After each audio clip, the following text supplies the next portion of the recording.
Ზვიად-ცეცხლაძის ვეფხია კასრაძის და ჯგუფურ ძალადობაში ბრალდებულ კიდევ 6 დემონსტრანტის პროცესზე ზვიად-ცეცხლაძის ადვოკატმა მტკიცებულებების გამოკვლევა დაასრულა. დავით ჭიკაიძის თქმით, მათ მტკიცებულებები ადასტურებს, რომ ზვიად-ცეცხლაძე უდანაშაულოა ბრალდება, რასაც ედავება იმ დროს ბრალდებული ბათუმში იმყოფებოდა და ბაბუის გარდაცვალების სამძიმარს იღებდა.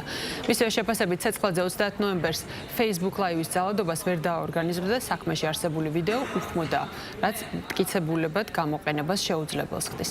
შემდეგ სხდომაზე, რომელიც 11 აგვისტოს ჩატარდება, სხვა ადვოკატები გააგრძელებენ მტკიცებულებების გამოკვლევას. მამა გარდამეცვალა 27 ნოემბერს, შესაბამისად ზვიადი 27-შივე ჩამოვიდა ბათუმში და გასვენებამდე იმყოფებოდა ბათუმში.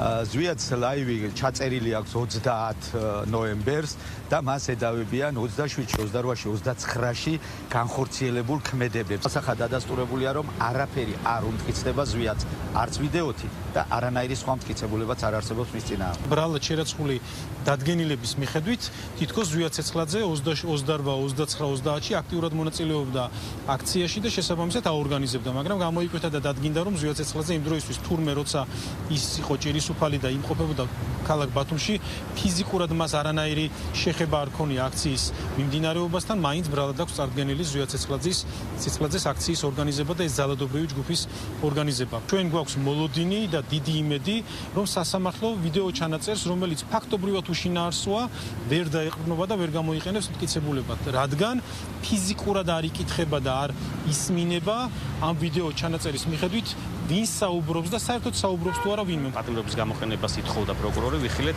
როგორ ახმოვანებდა პროკურორი სასამართლოს წარდგენილ ვიდეოს, რომელსაც ხმა არ გააჩნია და პროკურორმა მსახიობური ნიჭით გაახმოვანა ეს ვიდეო. ის რაც აქციებზე მოხდა, იყო რეალურად პოლიციის ფორმაში ჩაცმული კრიმინალების მიერ ადამიანების დარბევა, ცემა, ძალადობა მათზე და მეორე მხრივ მტკიცებულებების ფალსიფიკაცია.